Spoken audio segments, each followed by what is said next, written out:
Olá, seja muito bem-vindo e muito bem-vinda ao especial Tour Ecológico para Escolares. Este programa é destinado a professores do ensino fundamental e médio que querem despertar em seus estudantes a curiosidade em relação à natureza. O nosso objetivo aqui é trazer dicas e explicações de como organizar saídas de campo e fazer desse momento uma oportunidade para aprender sobre ciência e natureza, de um modo interessante e divertido. Esse programa faz parte das comemorações do bicentenário de Fritz Miller, que é um dos principais naturalistas do Brasil. Antes de começar, vamos relembrar quem foi Fritz Miller? Fritz Miller, quando chegou ao Brasil em 1852, e mais especificamente em Santa Catarina, se encantou com a exuberância da fauna e da flora aqui existentes. Sabemos que muito mudou até os dias de hoje. Mesmo assim, ainda há muito a conhecer e mais ainda a preservar. O próprio Fritz Miller relata que suas primeiras lembranças foram passeios pela floresta e pelo campo com seu pai e sua mãe, quando ainda era criança. Isto despertou o seu interesse pela natureza viva.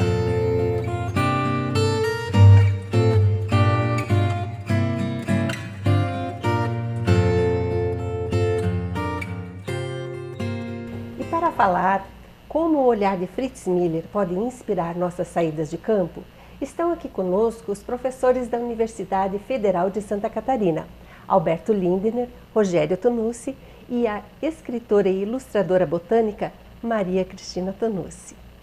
Sejam bem-vindos, professores.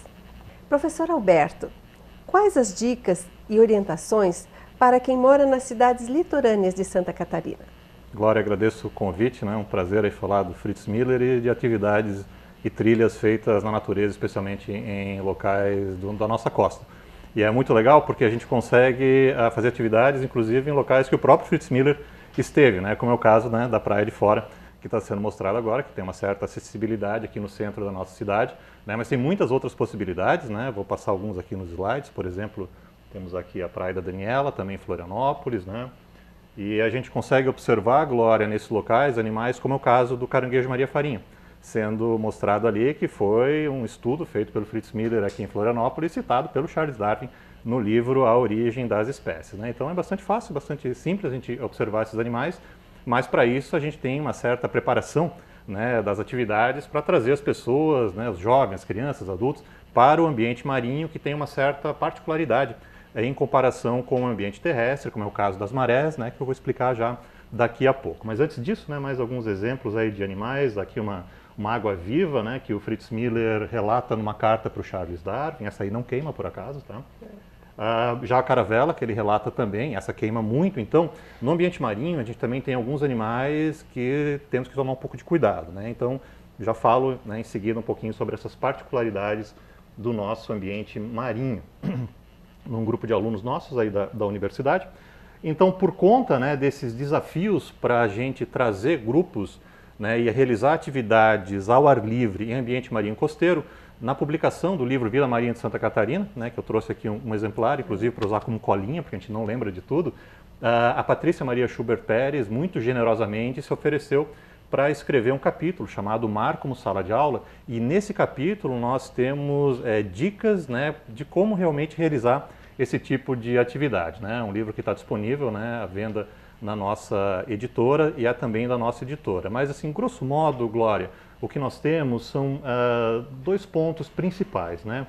O primeiro, que é uma etapa que vem antes da atividade ao ar livre, antes da atividade no ambiente costeiro, que é a etapa de preparação dessa atividade, que começa com a escolha do local, né? Será que o local tem acessibilidade? Né, pessoas com eventuais necessidades especiais vão poder acessar também, né? A gente não quer que seja uma atividade excludente de maneira alguma. Então, toda essa etapa de preparação ela é feita anteriormente, né? E depois vem a etapa, né, que é justamente, né, da execução e da condução dessa atividade. Então, o que eu vou fazer agora é mostrar alguns pontos dessas duas etapas, né, que estão aqui no nosso livro Vida Marinha de Santa Catarina, né, aqui uma figura em que nós estamos aí, né, a gente já realizou mais de 40 atividades em ambientes marinhos nos últimos anos aqui com os alunos da universidade. Né? Então, antes nessa etapa preparatória, né, o que a gente tem que fazer? Eu vou ler os pontos principais aqui do capítulo da Patrícia no livro A Vida Marinha. Primeiro, desenvolver um plano de aula ou um plano de trabalho. Né? Então, realmente tem que ser feito o planejamento. E solicitar aos alunos, né, que vistam roupas, né, e usem, digamos assim, o nosso EPI para o ambiente costeiro, que é muito simples. Né? Eu trouxe aqui, né, primeiro, que é o nosso boné ou o nosso chapéu, tá? Então esse aqui precisa ser utilizado, já vou ficar a caráter aqui, pronto para a nossa atividade. E, evidentemente, protetor solar, não vou mostrar ali muito, né, mas a gente tem aqui, isso é bastante importante. Né? Se necessário, também óculos escuro, né, para a gente poder fazer essa atividade com bastante segurança. Roupas confortáveis, roupas leves, geralmente um calçado mais simples, né, que é o que eu estou usando agora, um tênis velho que possa molhar, né, isso é bastante importante para esse tipo de atividade. E muito importante, em relação ao ambiente marinho, é verificar a previsão do tempo e a tábua de marés. A tábua de marés ela pode ser consultada de maneira gratuita, tanto no site da Epagre, aqui especificamente para Santa Catarina, mas para o Brasil como um todo, no site da Marinha do Brasil. Né? Então, por que a maré é importante? Porque é justamente durante o período de maré baixa que ficam expostos, né, o que o mar revela, alguns organismos que podem ser observados tanto no costão rochoso, quanto em área de mangue, quanto em área de praia, com bastante facilidade. Né? Então, esse horário da maré baixa é crucial. Via de regra, 2 vezes por mês, nós temos essas marés bem baixas, que são as marés de Cisígia. Né? Então, a primeira coisa que a gente faz nesse planejamento é olhar a tábua de marés, ver qual o dia e o horário que a gente vai ter essas marés mais baixas e faz o planejamento nesse horário. Né? Inclusive, tem alguns locais que você não consegue acessar se não for durante a maré baixa.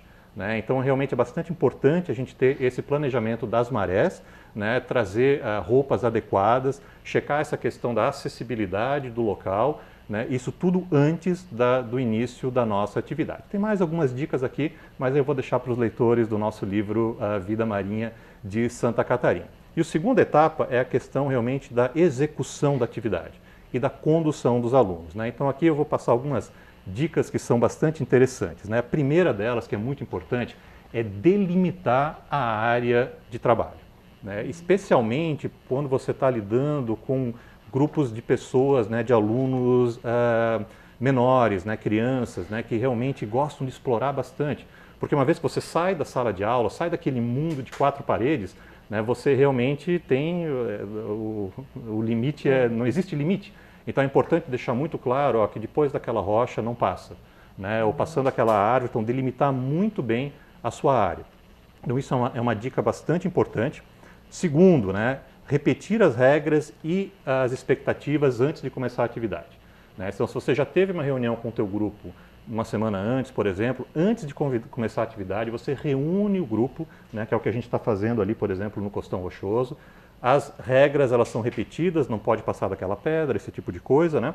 E aí você pode começar a sua atividade. Uma dica bastante interessante que a Patrícia inclui aqui, né, é construa regras ou instruções claras e positivas.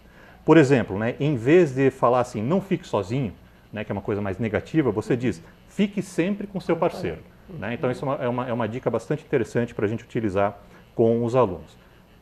Não é uma regra, mas uma recomendação. Pelo menos um adulto para cada 10 alunos. Tá? Se forem menores, um adulto para 4. Tá? Então isso aí é bastante interessante, né, e bastante importante a gente tentar seguir na nossa atividade em campo. Se utilizar trilhas, e aí nossos colegas aqui, né, Rogério e Maria Cristina, a gente vai falar um pouco mais sobre isso, né? Importante ter um adulto no início, né, e um adulto ao final também dessa fila, né, dos alunos, das pessoas que estão indo a campo. E na hora da gente fazer uma reunião com os alunos, ter algum sinal. Esse sinal ele pode ser bater palmas, mas pode ser a utilização, por exemplo, de um apito. Né? Então eu vou ficar aqui com o nosso apito. Então está aqui o nosso apito, então acho que eu não vou precisar utilizá-lo aqui, mas acho que não é necessário. Mas isso no ambiente aberto é bastante importante. Né? Você precisa ter um sinal sonoro bastante forte, bastante evidente, né, para ficar usando o tempo inteiro, né, para você reunir o grupo. E na hora que você faz essa reunião com o grupo também, existem algumas dicas para a gente seguir. A primeira delas é tentar não deixar o grupo de frente para o sol. é preferível, né, que nós, professores, professoras, né, instrutores, né, fiquemos de frente para o sol e as alunas e alunos, né, o grupo fique de costas, né, para ter um certo conforto em relação a isso. Claro que, né, o ideal é que a gente não utilize óculos escuros, mas nesse caso a gente pode utilizar. E no caso do óculos escuro, eu também vou deixar uma dica, né, que para mim faz bastante diferença, né, não vou ficar fazendo propaganda de marca, nada não, mas é interessante um óculos como esse aqui, que tem o que a gente chama de uma lente polarizada. Né? Então se você, né, se o professor, a professora tiverem condições, né, de adquirir, é interessante porque essa lente polarizada, perdão, ela ajuda a filtrar a parte dos raios solares na água. Então, porque quando você está no ambiente marinho, parte da luz do sol, ela penetra realmente na água, né? E parte ela acaba sendo refletida pelas ondas. E quando você utiliza o óculos com lente polarizada, ele faz filtra um pouco essa luz e fica muito melhor para observar os organismos que estão debaixo d'água, né?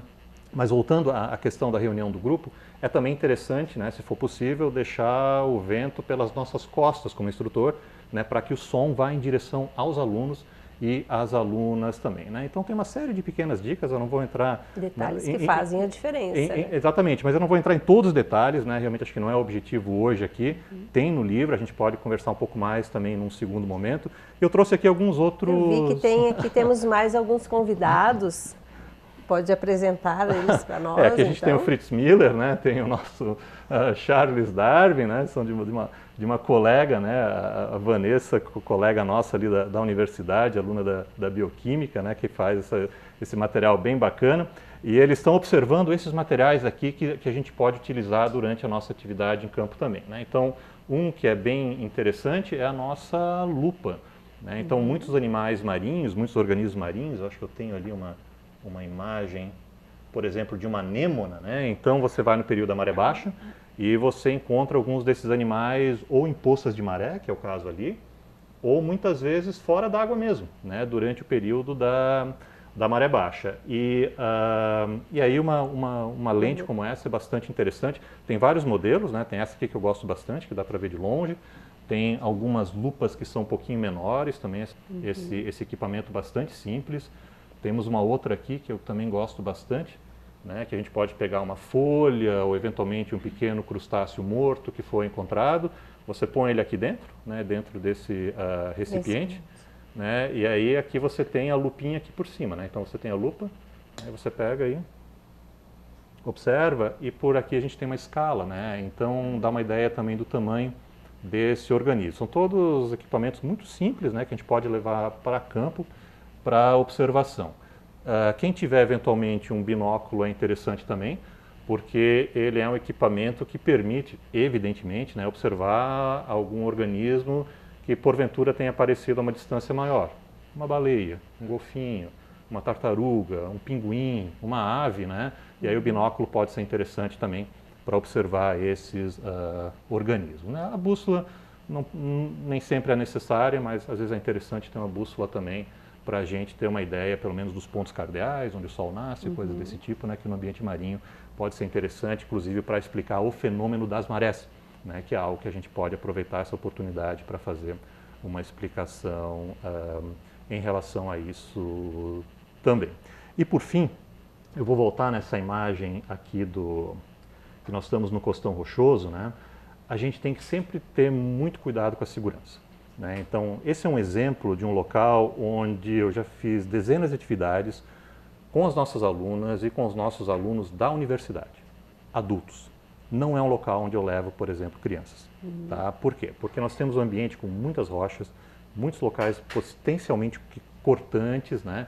E a criança, né, ela tem um centro de gravidade, ela é muito curiosa e ela adora esses ambientes tridimensionais. Né? Tem estudos que comprovam isso, então ela gosta de escalar, esse tipo de coisa. Então, por conta realmente de risco de acidentes, a gente tenta evitar essas atividades no Costão Rochoso para crianças menores. Né? Então, isso é uma recomendação, não é uma regra também. Né? Isso aí cada escola tem que avaliar. E aí a gente dá um pouquinho mais de ênfase, digamos assim, para a questão das praias, né, que o risco é muito menor de ter qualquer tipo de acidente, mas isso eu converso contigo daqui a pouco, né, quando a gente falar um pouquinho Mas a gente tem bastante praias em Santa Catarina, de modo geral, ainda tem bastante lugares, né, à beira-mar, que as crianças menores e jovens, né, podem fazer uso e aprender muita coisa, não é? Mas claro, Glória, a gente tem isso aqui no centro da cidade de Florianópolis, por exemplo. É verdade. A Praia de Fora, onde o próprio Fritz Miller fez as coletas dele, né? Então, é um local bastante acessível.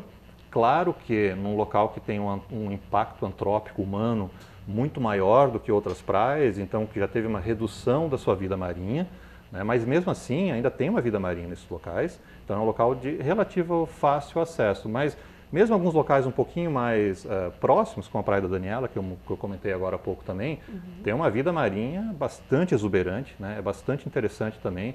E isso vale para o Brasil como um todo, né? Para o estado de Santa Catarina como um todo, para o Brasil como um todo, né? Tem vários locais assim com muita vida marinha, que dá para fazer atividades muito interessantes, tanto com crianças, quanto com jovens, adolescentes e adultos também. Que bom, muito obrigada. Obrigado. Agora eu vou falar um pouquinho com a professora Maria Cristina.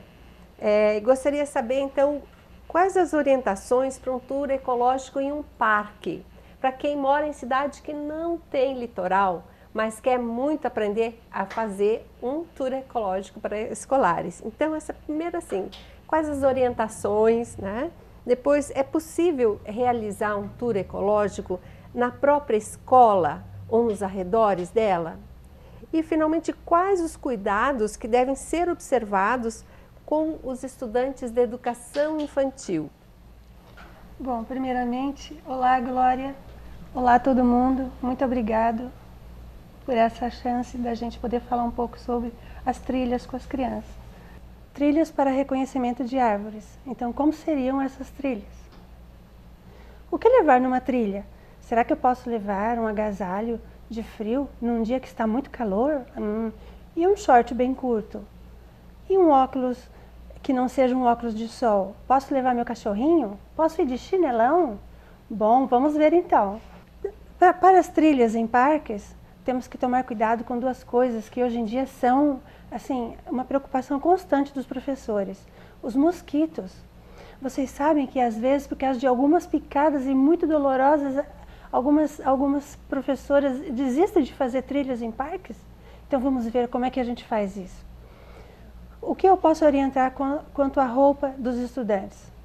Olha, meias de cano alto e tênis. Para o quê? Para evitar a mordedura, principalmente das mutucas.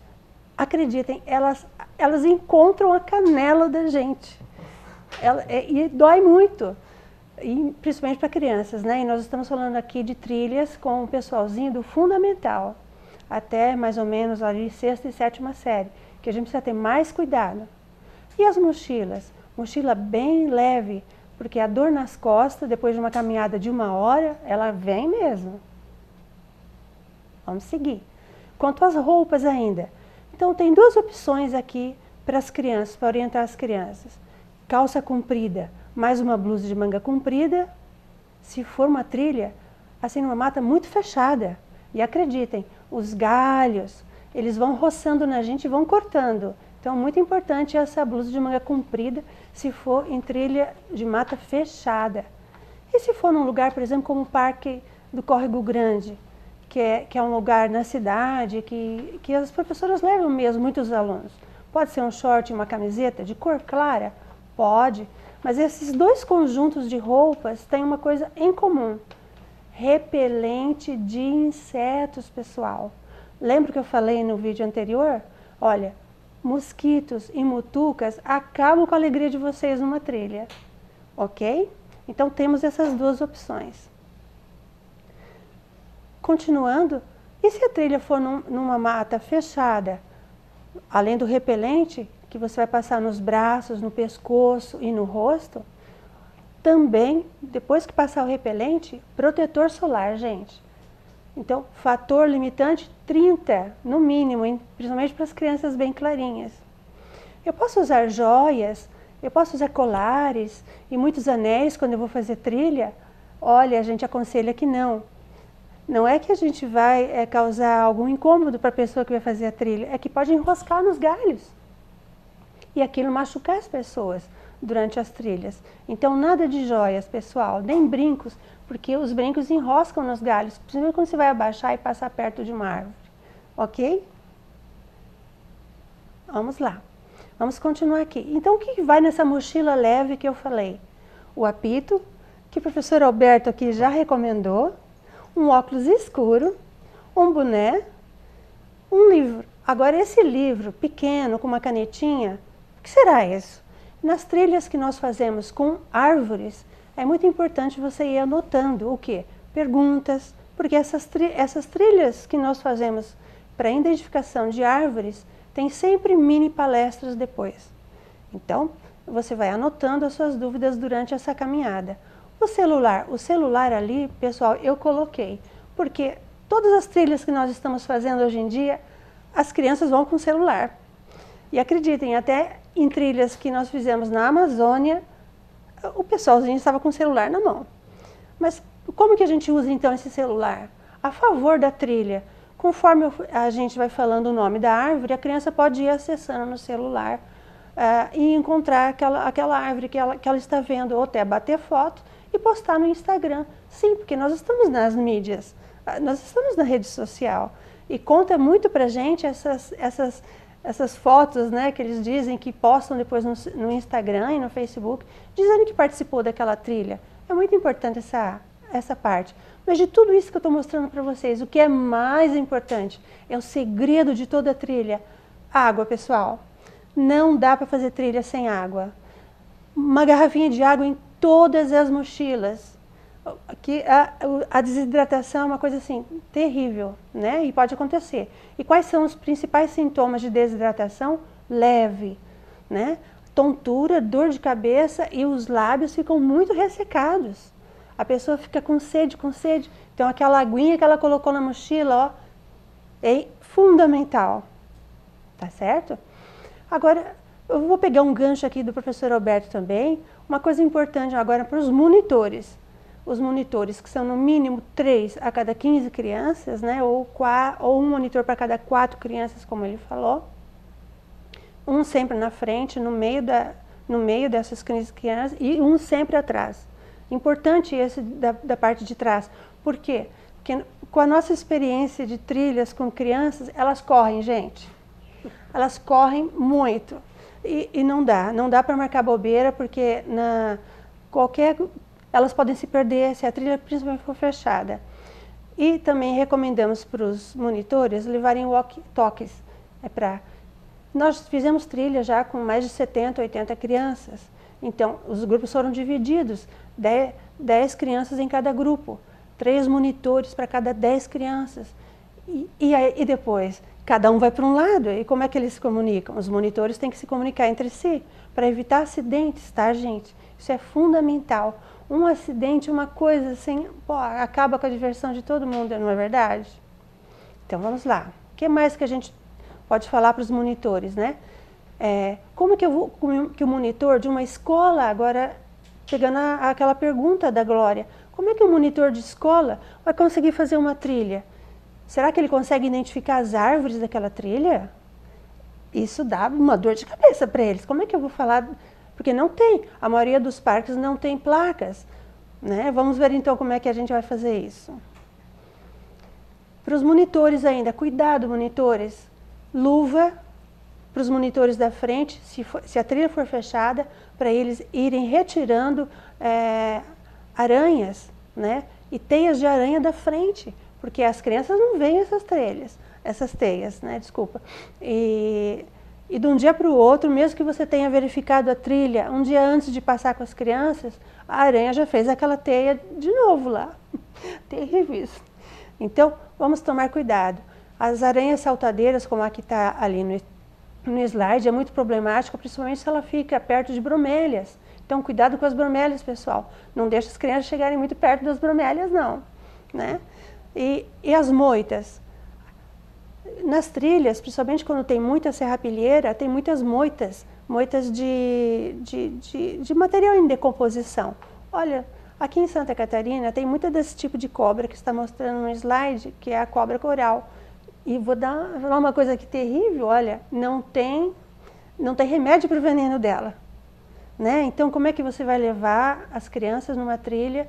Tem que falar com bastante cuidado isso para elas. Ó, nada de sair da delimitação do terreno e entrar no meio das moitas. Não pode, né? Então, isso aí tem que ter bastante cuidado. Atividades para depois das trilhas, é o que eu falei. Lembra aquele caderninho que eu falei? Porque depois das trilhas que nós fazemos aqui com as crianças, e são muitas escolas, hein, pessoal, que a gente passa, nós fazemos mini palestras e podemos convidar várias pessoas para fazer essas palestras, né? E também desenho com as folhas que são coletadas durante a trilha, né? Olha lá. Mais atividades que são feitas para depois das trilhas. Nós podemos fazer uma coisa fantástica, que é ensinar as escolas a montarem hortas nas escolas. E mesmo replantar plantas. Como replantar plantas? Como preparar o solo? Não é legal esse tipo de atividade? É mão na massa. As crianças amam fazer isso, gente. Agora lá, ainda com atividades para depois da trilha, qualquer professor de qualquer disciplina poderá ser o palestrante, porque é uma atividade interdisciplinar. E por que eu coloquei isso como uma seta, né, chamando tanta atenção para isso? Porque saber nome de árvore não é só coisa de botânico ou biólogo, é para todos. A árvore é um bem comum, né? A árvore é sua árvore. Então, qualquer palestrante ali pode ser do português, da geografia, da história, de qualquer área. Agora, olha só, esses dois professores aqui, desesperados, olha o rosto deles. Como faço para saber o nome das árvores? Então, olha só que bacana. Hoje em dia tem uma coisa gratuita no Facebook, que são grupos de identificação de árvores e de plantas, gratuitos e públicos, que você pode entrar, você faz o seu cadastro, e ali você manda fotos das árvores que você quer saber o nome. Então, digamos que você seja um professor de uma área longe da UFSC, né? E que queira passar uma trilha com as suas crianças. Então, a gente recomenda pelo menos 5 árvores identificadas. 5. Como que eu vou saber o nome dessas árvores? Eu tiro foto, mando para os grupos do Facebook e pergunto o nome das árvores. Ou se não, mando naquele e-mail ali, ó, fritzmiller.ufsc@gmail.com. Nesse, você vai falar direto comigo. E eu vou te responder o nome daquela árvore. Ficou fácil, não ficou, gente? Agora vamos lá, como é que eu faço as fotos para mandar nesses grupos do Facebook? Ó, o tamanho da árvore total, o detalhe depois de alguns galhos com flor ou fruto e coloque sua mão, coloque uma folha na sua mão ou uma flor na sua mão para mostrar o tamanho. Eu preciso dessas 3 fotos, da árvore inteira, do galho com flor ou fruto e algum detalhe específico na palma da sua mão. Mas é difícil fazer isso com o celular na mão, gente? Ah, não é não, né? Então, e agora? Bora para as trilhas? Vamos lá. Que maravilha, Cristina! Ah. Olha, são tantos detalhes, mas que realmente são fundamentais, né? Tanto para fazer um tour à beira-mar, quanto fazer nas trilhas. Eu fiquei curiosa e cheia de vontade de experimentar uma trilha. Agora, você viu que é possível qualquer escola fazer uma trilha de árvores. Com certeza. Vamos agora conhecer alguns exemplos de experiências bem-sucedidas envolvendo passeios guiados. Tudo bem, professor Rogério? Tudo Eu bem. gostaria de ouvir um pouco sobre o projeto Fritz Miller. Vamos lá. Inicialmente, obrigado, Glória, pelo convite de estar aqui também compartilhando esse projeto com vocês. Eu sou professor do Departamento de Farmacologia da UFSC, né? E além de fazer pesquisa e da docência, eu também sou envolvido com divulgação científica, né? E esse projeto, ele é uma de extensão, né? Ele é uma materialização dessa vontade, né? Desse empenho de fazer divulgação científica entre jovens, né? Então, o projeto Fritz Miller, ele começa lá por 2015, mais ou menos, e ele tem a premissa, né, de fazer divulgação, de estimular o interesse nos jovens pela ciência, que é algo que a gente vê sendo perdido ao longo dos anos escolares, né? A gente vê as crianças e os jovens no começo do ensino médio muito afeitos à ciência. À medida que eles vão chegando no final do ensino médio, eles perdem bastante desse interesse, o que é lamentável, né? Estimular o contato também com a natureza, né? Usar a natureza, principalmente a Mata Atlântica, que é a nossa riqueza principal aqui no estado, né? Como cenário, né? Para estimular esses jovens a conhecer essa diversidade muito desconhecida que nós temos nas matas, né? O Fritz Miller, ele entra nessa história lá por volta dessa época de 2015, muito por conta do livro O Reino das Astecas, que a Cristina estava escrevendo, né?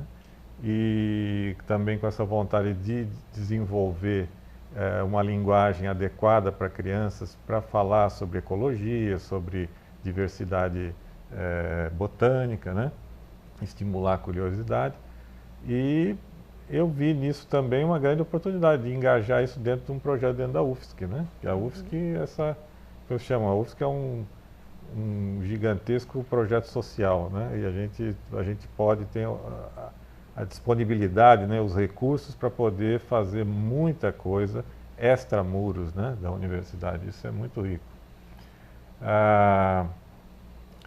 Então, nessa época, conversando, surgiu a ideia de introduzir o Fritz Miller nessa narrativa, que no meu centro, né, existem grupos lá como o próprio Alberto e outros docentes ali que são especialistas no Fritz Miller. Eu pouco conhecia ele nessa época, né, mas a gente acaba captando, né, por osmose com os colegas ali.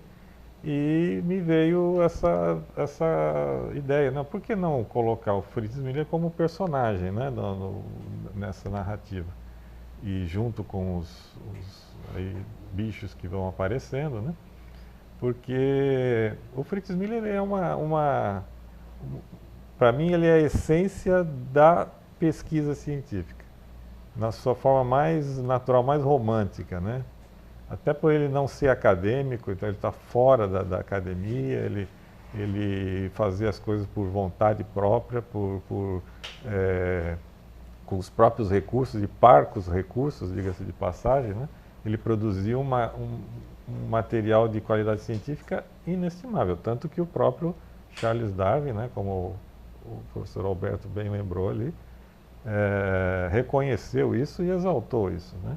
Então, e é um personagem muito desconhecido dentro da nossa, tanto da academia quanto da sociedade em geral, mas pior ainda porque dentro da própria academia ele é muito desconhecido, né?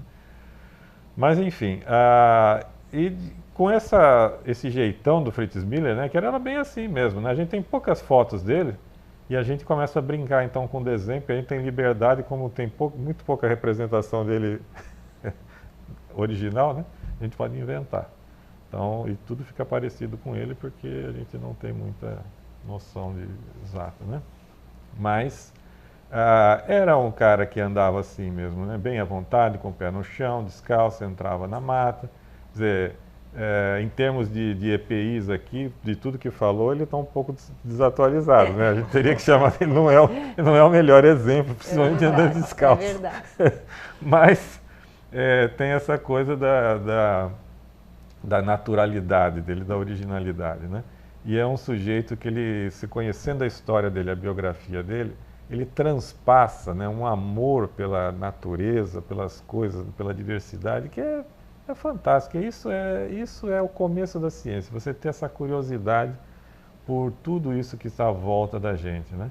E é o que então a gente achou que, seria um ótimo personagem, além de a gente estar já estimulando desde dos jovens, né? Porque eu acho que se perdeu muito em relação ao conhecimento, a valorização do Fritz Miller com os adultos. Isso é muito difícil de recuperar. A gente tem que nos voltar para os jovens, né? Já desde jovens, desde a escola básica, do ensino fundamental e apresentando o Fritz Miller para eles, né? De uma forma bem lúdica, inclusive, né? Às vezes ele é muito representado de forma muito sisuda, mas ele é um cara bem boa praça. Então o projeto nasce daí e aí nós vamos aperfeiçoando, né? Desenvolvemos um site com bastante material de apoio, né? O livro ele foi sendo aprimorado, né? Desde a primeira edição. e recentemente, no ano passado, recebeu uma ajuda inestimável, né, do grupo Fritz Miller 200 anos e da SBPC para essa edição comemorativa, então foi bastante aperfeiçoado, né? E também em 2019, se não me engano, né, 2020, 2019, nós trabalhamos junto com o Departamento de Libras e desenvolvemos uma versão em Libras desse livro, né? Também por conta dessa possibilidade que o projeto de extensão e bolsas de extensão possibilitam para a gente, né? Então, temos uma versão em Libras já disponível também no YouTube e pretendemos continuar, né? Produzindo mais títulos e mais material de apoio, né? Ainda naquela época, né, de 2015, 2016, aqui já é 2016, né, nós começamos a querer avaliar a aceitação desse material literário para as crianças na prática, né, e de grupos bem distintos, né. Então, aproveitando, a Cristina fez uma incursão lá pelo Amazonas e visitou 2 escolas, né? E esse livro foi trabalhado com 2 grupos de alunos na faixa do 2º e 3º ano, né, do ensino fundamental. Depois nós fizemos uma incursão aqui em Coxilha Rica, em Lages, numa escola rural, né? Isso também é uma característica do nosso projeto, a nossa vontade de acessar essas comunidades mais isoladas, com menos recursos, né? Escolas indígenas, escolas rurais, né? E também em 2016, lá em Coxilha Rica, na escola aqui itinerante Maria Alice Wolff de Souza, né? Em 2017, a gente faz um contato, e aí a Polícia Militar Ambiental lá no Parque do Rio Vermelho nos ajudou muito, né? Porque eles têm lá um programa de formação de protetores ambientais. Então, eles selecionam alunos das escolas do entorno ali do Rio Vermelho, em torno de 30 alunos, de 300, né? E esses alunos das escolas recebem todo o material, né? Uniformes, eles recebem um treinamento da polícia para trabalhar em trilhas, para trabalhar com divulgação de preservação ambiental para os pares desses alunos nas suas escolas, né? E aí nós desenvolvemos bastante esse trabalho de desenho técnico com eles, desenho botânico. Esse grupo aqui desenvolveu um dicionário etnofarmacológico com as espécies medicinais do parque, né? Que maravilha. Então a gente foi trabalhando com eles para eles identificarem como o uso folclórico da planta, para que é usado, né, propriedades medicinais. Foi um tempo muito rico, deu para avançar muita coisa com eles, né? E esses jovens aqui eram alunos de 8º, 9º ano, né, do fundamental. Uhum. Mas com uma pegada, assim, uma vontade de conhecer, de pesquisar incrível, né? Muito inteligentes. 2 anos depois, em 2019, aí também lá no Parque do Rio Vermelho, mas do outro lado da pista, né? De um lado fica a Polícia Militar Ambiental, do outro lado tem o Campo Escoteiro. Então, nós fizemos uma parceria com a União do Escoteiro de Santa Catarina e para desenvolver uma ideia que foi gestada ali quando a gente estava ainda com a Polícia Militar, com a Polícia Ambiental, né? A gente estava tentando fazer isso naquele lado do parque, acabou não dando certo, mas depois os escoteiros então gostaram muito da ideia, encamparam a ideia e nós desenvolvemos essa atividade do projeto Fritz Miller, que é a trilha farmacobotânica. E os escoteiros eles têm uma logística, né, uma dinâmica de trabalho assim, muito fantástica, né, as coisas, eles querem fazer acontecer, a coisa acontece, né? E então nós fizemos um mapa, né, esse mapinha aqui é o mapa que a gente usa na atividade, ele tem alguns pontos de referência, aqui está delimitado aqui o campo escoteiro, né? Então, ele começa lá junto da rodovia e vai até a orla da praia, né? E esse área também é usada como camping, né? E tem várias trilhas aqui já formadas aqui dentro, né? Então, o que nós fizemos foi desenhá-las num mapa, identificá-las por cores e nós identificamos aí várias espécies botânicas nessas trilhas e fizemos placas, né? E essas placas, inclusive, são trilíngues e tem a foto da planta, tem um pequeno texto sobre as características medicinais, né? O nosso foco sempre porque, né, como tem o departamento de farmacologia envolvido, a gente usa muito Esse desdobramento, né? Começa com a trilha, daí já traz a questão do livro, a questão da interdisciplinariedade, né? Da fala, do desenho e o uso prático disso que eu conheci, né? Na área da farmacologia. E como de médico e louco todo mundo tem um pouco, né? Como dizem, as pessoas ficam fascinadas quando elas descobrem que uma determinada planta tem propriedades medicinais. Querem saber e querem se apropriar daquilo, né? Isso é muito bom para você chamar a atenção, para a preservação, inclusive, porque a mata está cheia disso. Se você perder essa mata, você perde esse laboratório, né? E aí, identificação, por aqui a trilha tal, por ali a trilha tal, essa trilha preta, inclusive, uma trilha cheia de borrachudo. Se não passasse um bom repelente aqui, você não conseguia ficar lá muito tempo, não. Não chegava no fim da trilha? Não chegava no fim. Mas escoteiro adora tudo isso. Isso para o escoteiro é mamão com açúcar. Eles adoram. Tesouro. Eles querem isso, você entende? A dificuldade da coisa. Então isso é muito bacana, né? Então a gente fazendo lá uma preleção com o pessoal, isso tanto antes de começar a trilha e depois no final da trilha, a gente reunia todo mundo e fazia uma pequena preleção. No início a gente explica como funciona tudo, como vai funcionar a dinâmica da atividade, é uma competição, né? Toda essa galera aqui se dividiu em acho que uns 7 a 10, dependendo do final de semana, foram 7 finais de semana ao longo do ano.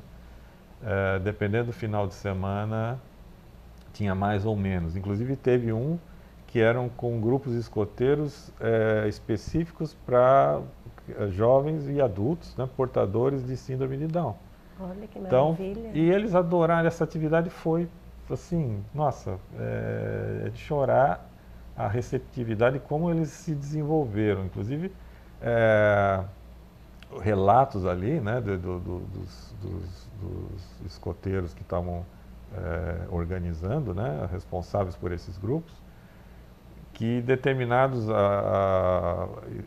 escoteiros ali com síndrome de Down, que tinham dificuldades muito grandes de se comunicar, eles estavam assim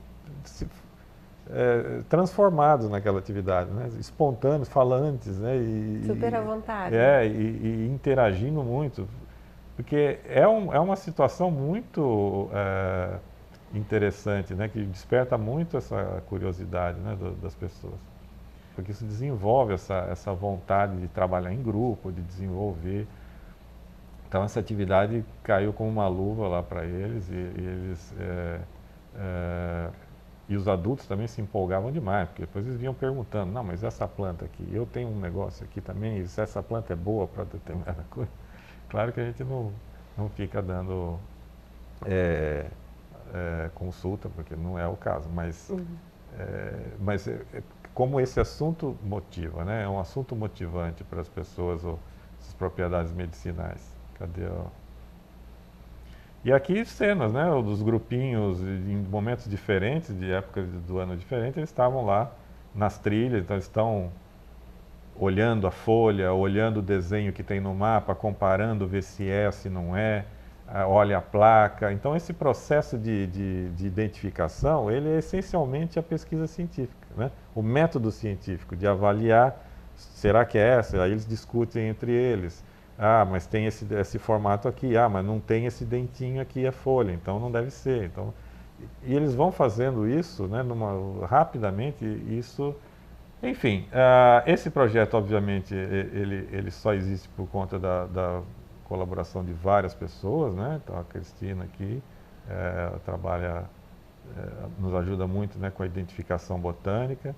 A professora Áurea lá do departamento de farmacologia, agora temos o professor Lucas também, que entrou, que está envolvido, a professora Mike da farmácia, e o Eduardo e a Fabiana, que na época eram pós-docs, agora já saíram, mas estão também dentro com a gente lá ainda trabalhando numa startup, né? E tem esse, vamos dizer assim, que é o núcleo duro, né, do projeto. E tem os alunos que vão entrando e saindo ao longo do tempo. Agora a gente tem uma interação com o projeto Fritz Miller, ele virou um projeto de extensão curricular do curso de Biologia, né? Então, nós estamos recebendo também alunos do curso de Biologia para colaborar no projeto, né? Fim da pandemia, a gente começou a voltar, né, às atividades normais, nós começamos a tratativas ali com o Parque do Córrego Grande para instalar esse sistema de atividade lá no Parque do Córrego Grande, do lado da UFSC, né? E já estamos conversando, eles também estão animados de levar não só para o parque, mas tem vários outros parques que eles administram, né? Que a Floran administra, que quer também.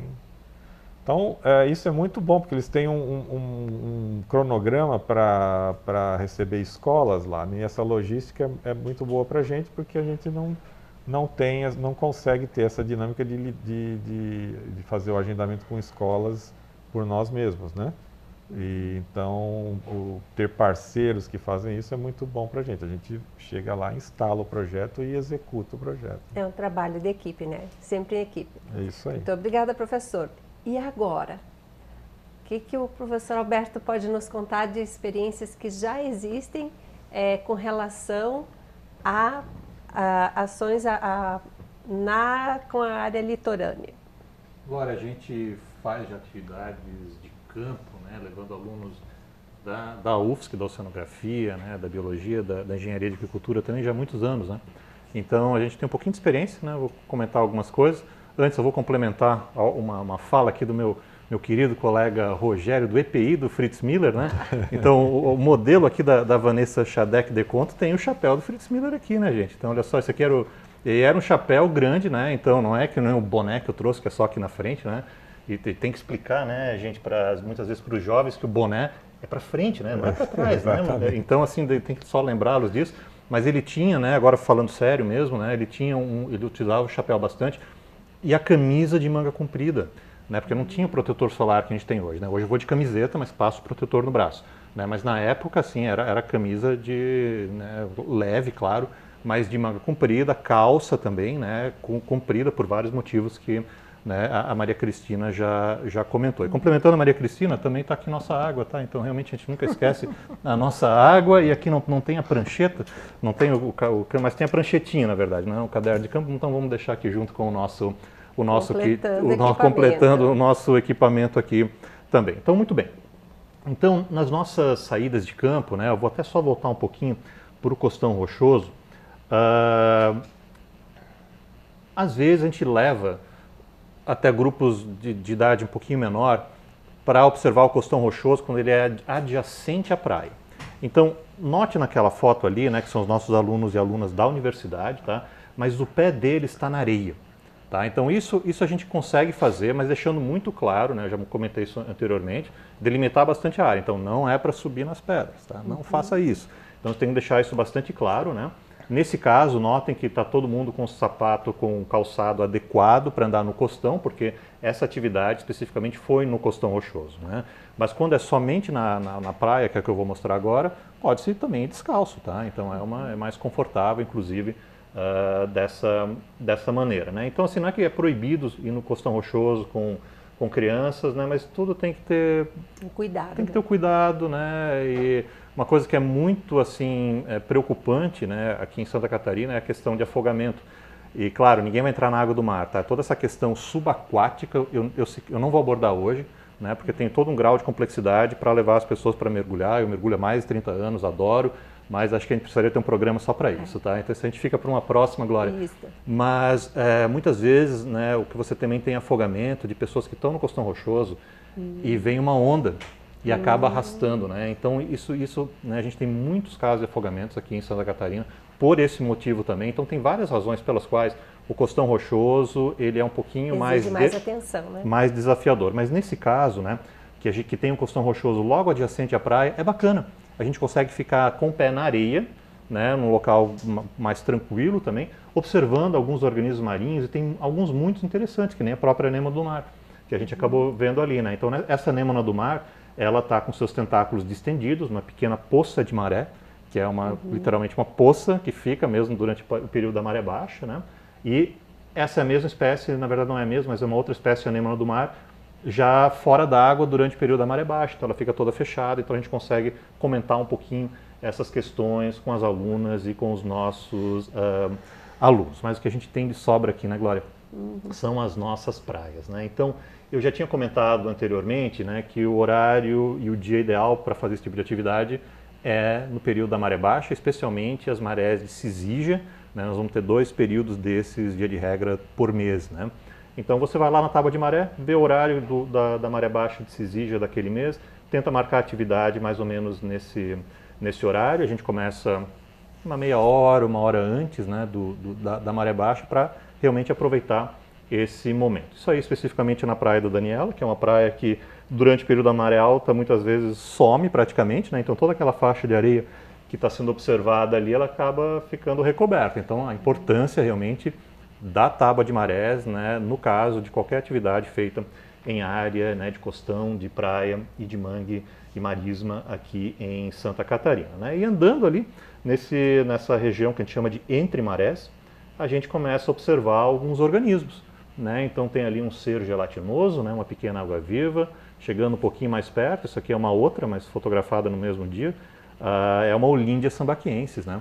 Então essa Olindia sambaquiensis, ela é uma espécie descrita pelo Fritz Miller na praia do Sambaqui, daí vem esse nome, aqui em Florianópolis, ou seja, muito perto, poucos quilômetros desse mesmo local, né? Então a gente tem essa, né, aproveitando, né, ainda essas comemorações dos 200 anos de Fritz Miller, muitos organismos que a gente encontra foram estudados e mesmo descritos pelo nosso Fritz Miller aqui em Santa Catarina. Via de regra, né, a gente não toca nos organismos, tá? Por vários motivos. Um deles, no caso dessa espécie, por exemplo, é para evitar acidentes, porque ela é uma água-viva que causa envenenamento, que a gente popularmente chama de queimadura. Mas em outros casos é para o próprio bem-estar do animal, eu já volto nesse assunto daqui a pouco. Mas o que dá para fazer, né, é se aproximar desse animal, quer olhar um pouquinho mais detalhe, né? Eu já tinha mostrado antes a nossa pequena lupa, essa aqui a gente não precisa chegar muito perto, então dessa distância aqui, ó, eu já consigo ver, né, o olho ali do nosso amigurumi do Fritz Miller bastante grande, né? Então daqui, né, então imagina, né, que o nosso amigurumi ali é a nossa medusa, isso aqui já me dá um aumento bastante bom, né, Rogério? Não sei se você consegue ver ali também. Perfeito. Né? Então você vê assim que você não precisa se aproximar muito de um organismo que potencialmente pode te causar um envenenamento. Ele não vai sair do lugar, está encalhado ali, não vai acontecer nada, tá? Então não precisa ter medo em relação a isso. Aí uma outra medusa encalhada ali também na Praia do Daniela, né, é a Chiropsalmus quadrumanus, outra que queima bastante, e também descrita pelo Fritz Miller aqui em Florianópolis. Essa é uma medusa que tem olhos, inclusive, tá? Mas aí já fica um pouquinho mais difícil da gente observar isso em campo, né? Teria que levar ela para o laboratório. E a escala, né? É uma questão também que a Maria Cristina, né, comentou na hora de tirar uma foto, né? Seja a mão, às vezes é um chinelo, né, uma caneta, mas se você tiver uma régua, né, realmente uma escala em centímetros, é melhor ainda, né? Porque aí você já tira com a escala ali do lado, né? Que é bastante interessante na hora de tirar essa foto. E o que é bastante assim, importante enfatizar, também vou pegar o gancho na fala da Maria Cristina, é que, né, professores, monitores, pessoas que querem desenvolver atividades ao ar livre, não precisam ficar tão preocupadas e não deixem de fazer atividade por conta de não saber o nome de todos os organismos. Ninguém sabe, tá? Eu sou organizador desse livro, Vida Marinha de Santa Catarina, eu não sei o nome de todos os organismos no Costão Rochoso, tá? Então, assim, é normal, é natural, por isso que a gente tem guias de identificação, que nem esse aqui por acaso é um guia que ele tem fotos, né? Então fica um pouquinho mais visual. Maria Cristina comentou do Facebook, né, da tua página ali também. Então, existem essas ferramentas que podem ser utilizadas depois da atividade para fazer a identificação. O objetivo de uma atividade como essa, ela não é a principal, pelo menos no caso das minhas aulas, sair identificando todos os organismos. É justamente, né, atiçar, instigar as alunas, os alunos a pensar sobre aquele organismo e sobre aquele ambiente. E aí vem uma outra dica, né? Porque qual é a pergunta clássica, né, que muita gente faz? Qual é o nome daquele bicho? Né? Ou qual é o nome daquela planta? Estou correto ou não estou? Né? Então, mas aí como é que você responde isso? A minha sugestão, responda com uma outra pergunta. O que você acha? O que você acha que é aquilo?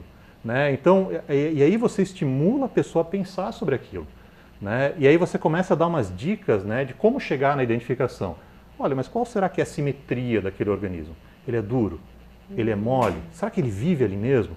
Será que foi uma onda que trouxe e ele acabou encalhando naquele local? Então, uma dica bem importante para educadores, assim, não dá a resposta de cara. Tá? Instiga, né, rebate com uma resposta, né, para que aquele aluno, para que aquele aluno pense sobre isso. Em alguns casos você sabe a resposta, é claro, mas vamos pegar esse caminho todo. E em casos que você não sabe o nome daquele organismo, não se preocupe, tem guias de identificação. Isso a gente vê no momento subsequente, né, porque o importante mesmo, até do ponto de vista cognitivo, realmente, né, da construção do conhecimento, né, ou pelo menos do aprendizado, é a pessoa ter essa experiência fora da sala de aula.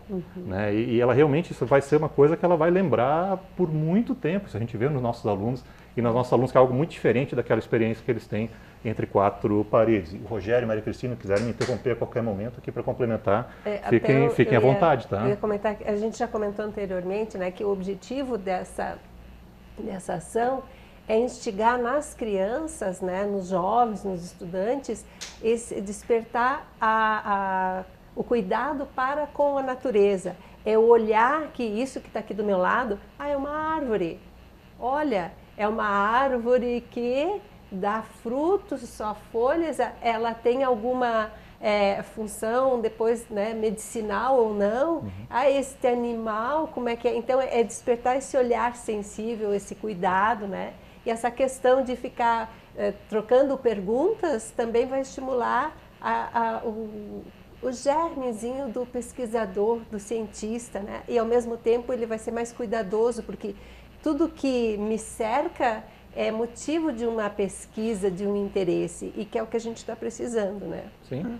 Não, e o que é interessante é que para nós, biólogas, biólogos, oceanógrafas, é muito evidente o que é um animal, o que é uma planta, o que é um fungo, o que está vivo, o que não é, mas nem sempre para os grupos que a gente leva isso é evidente. Então, mesma pergunta, você acha que isso aí está vivo, é um ser vivo ou não é um ser vivo?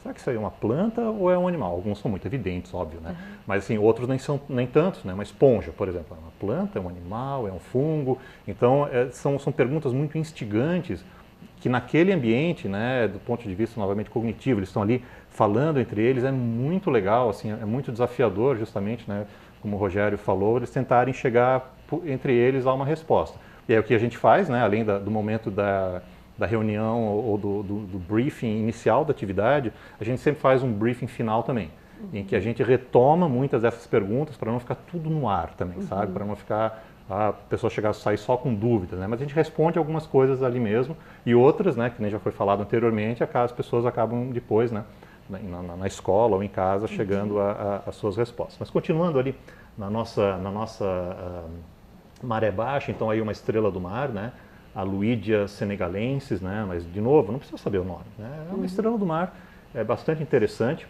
E aí há um debate, né, Glória, assim, é para tocar, não é para tocar. Aí cada caso é um caso, né. No caso da estrela do mar, né, muita gente vai dizer, não, deixa ela do jeito que está, não toca. Por outro lado, se você virar aquela estrela do mar, na região oral da boca dela, estão os pezinhos ambulacrários dela, que são muito interessantes de ver.